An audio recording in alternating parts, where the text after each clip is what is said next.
hello and welcome to the Fairhaven Church Parent Talks podcast, where we desire to equip and empower you as parents to lead well in your home. Today, I am joined by Caleb, who is a student pastor at our Centerville campus, and James.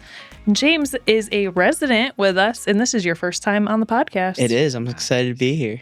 We're excited to have you, but you are no stranger to Fairhaven. No, I am not. So I didn't prepare you for this, but give us just a quick, brief intro about who you are and how long you've been here. So I've been going to Fairhaven since about first grade, and I did the math the other day. I don't have it off the top of my head, but I think it's been like 16 years I've been at Fairhaven. So awesome. I grew up in the kids ministry.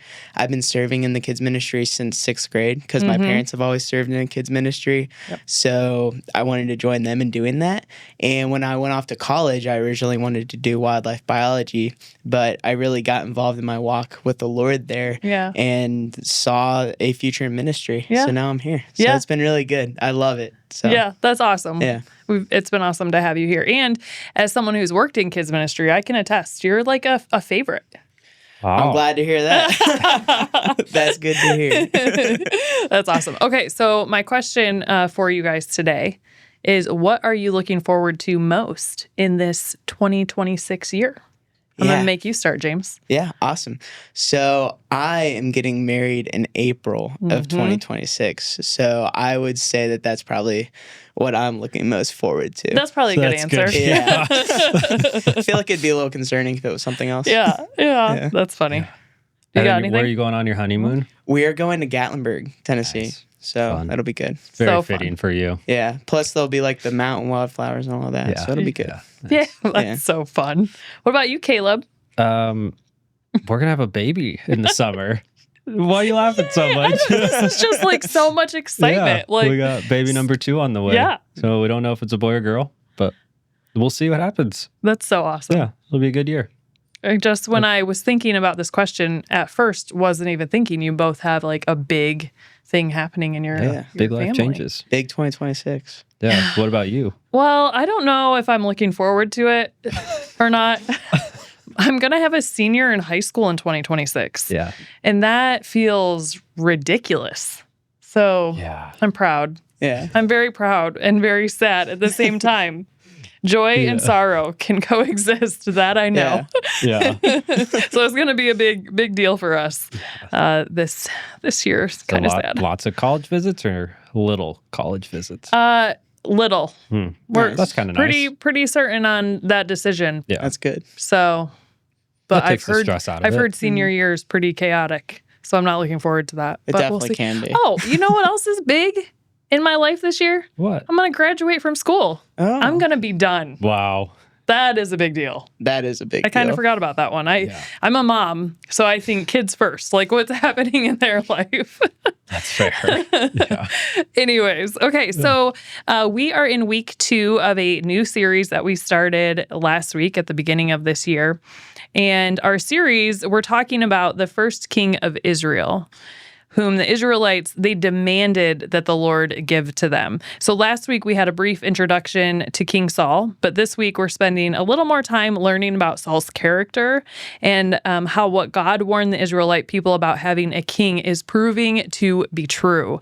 But before we begin to see Saul's true colors, we're going to take a look at some things between 1 Samuel 10 through 12. So Caleb, can you walk us through those chapters? Yeah. So in 1 Samuel 10, this is the chapter where Samuel anoints Saul as king. And Samuel tells Saul, like, hey, you're going to encounter these people and they take the bread from them. You're going to come across these people who are playing music, and then you're going to meet me at Gilgal, where you'll wait for me, and we're going to offer burnt offerings and peace offerings, and all these things come to be fulfilled, and God gives Saul a new heart, which is really cool. And then Samuel tells the people of Israel that Saul was chosen by God as king. Then we go into chapter 11, where the king of Ammon threatens an Israelite town. But like the weird thing is, like, they like beg for mercy, and he's like, I'll give you mercy, I'll keep you alive if I can gouge out the right eye of every person, which is just like kind of insane to do. Like, what a weirdo. So they go to Saul for help. They're like, hey, we need your help. And Saul gets this surprise attack on them and saves them. And then in chapter 12, it's Samuel's farewell address to the Israelites, because it's this huge moment of going from the Israelites being led by a judge to now being led by a king. Like, this is a huge change in their governing. And so he reminds them of everything that God has done for them, going all the way back to being freed from Egypt. And he even is like, even now, God is with you, and like, watch this. He's going to make it rain, even though it doesn't rain at this time, and it does. And then they're like crying out for repentance, realizing that they sinned, they messed up by asking for a king to lead them. But he reassures them that God doesn't leave his people, and then ends it by saying, like, fear God and serve God. Otherwise, you're going to be swept away if you live in sin. So that's how he like leaves the people. Yeah, so that brings us into 1 Samuel 13.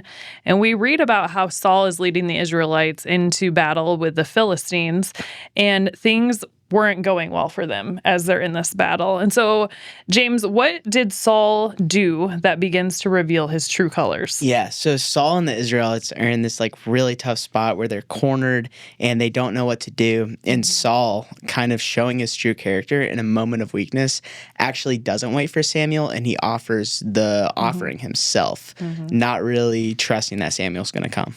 Yeah. So why do you think that Saul disobeyed and offered the sacrifice himself instead of waiting on Samuel? Yeah, I think a lot of it is just Saul is feeling a lot of fear in this moment. I think Saul sees all of these Philistine soldiers, and he sees all of his soldiers going and hiding, and he has to think quick and he has to think fast. And just in that moment, he forgets that he needs to trust in God. He needs to trust in what Samuel has told him is going to happen, what needs to happen, and he offers the sacrifice himself. And I think something that sticks out to me personally from that is it's not even the end of day 7. He is in the middle of day 7 still, where Samuel said, I'm going to come, I'm going to offer this sacrifice, and it's going to be good.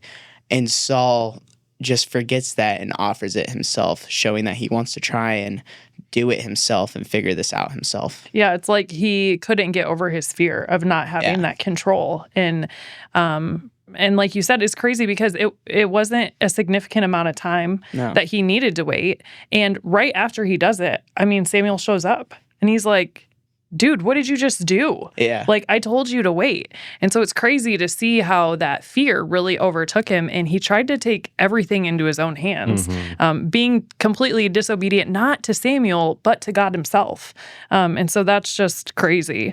So Caleb, when we're thinking about this, what is the bottom line or the application for us as we learn about King Saul? Yeah. I mean, the bottom line is that depending on ourselves leads to failure. Like Saul depended on himself. And I think it can be so easy to depend on ourselves sometimes because like Saul was in a battle. Like things were not going well. I just kind of forgot. Like all of a sudden it's like, oh, I got to take this into my own hands. And when I was reading through this, Abraham and Sarah come to mind because they took matters into their own hands and things were in chaos. Like it was like a drama show. And but we do it without thinking about it. Or like we think we can shoulder ourselves the things going on in our lives. Like this is something I'm really guilty of. Like I can do this on my own strength. I can do this on my own energy. Like I don't need to go to God for this. But without doing that, without going to God, we're acting in disobedience. And that leads to failure. And that's what Saul did. And our decisions have consequences. Like his decision affected a lot of people, just like ours does. Yeah, and it had a huge impact on his life, which we'll learn more about. But,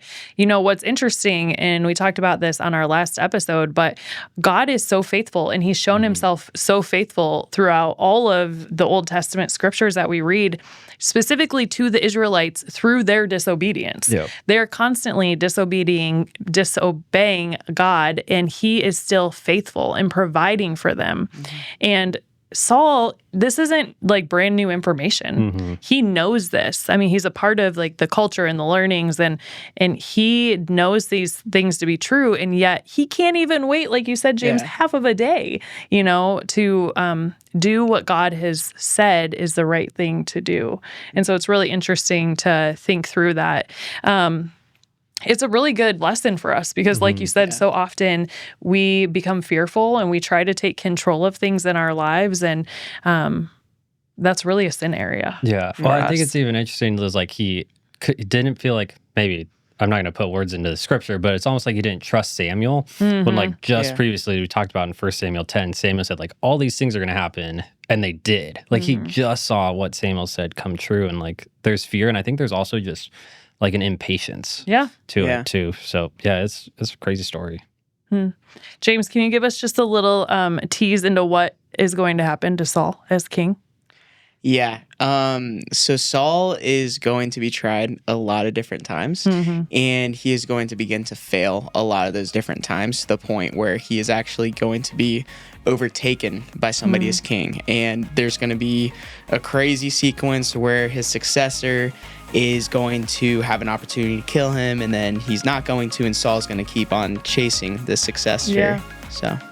So that's what we're going to dig into a little bit more next week. So we hope that you'll join us as we continue our series on the Kings. We'll see you next time.